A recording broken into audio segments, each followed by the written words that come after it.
Korvien trimmaus toispuolileikkaavilla ohennussaksilla. Veätte peukalolla ja etusormen kynnellä korvanlehteä, niin te tunnette, missä se itse korvanlehti loppuu ja karva alkaa. Ja tämä osa pyöristetään.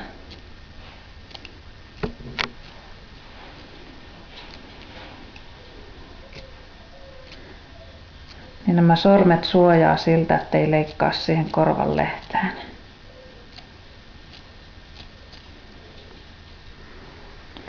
Eli tämän pyöristätte sillä kauniisti.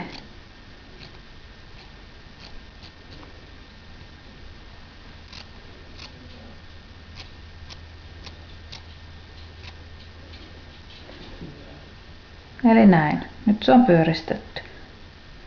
Sitten näitä vaaleampia karvoja tai näitä oikein pitkiä täältä, niin niitä voi sitten pikkusen sieltä lyhentää, että ne ei törrytä sieltä.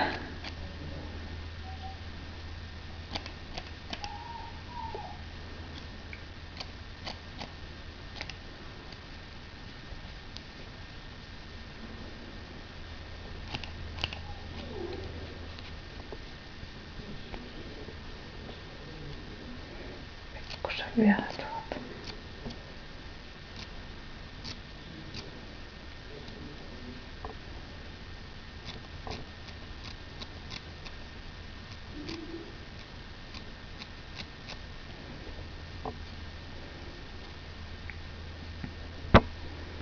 Ja oikeastaan muuta ei tarvitse tehdä, että se ei haittaa, vaikka täällä on päällä pidempiä karvoja. Mutta se, että tämä osa on tästä kauniisti pyöristetty.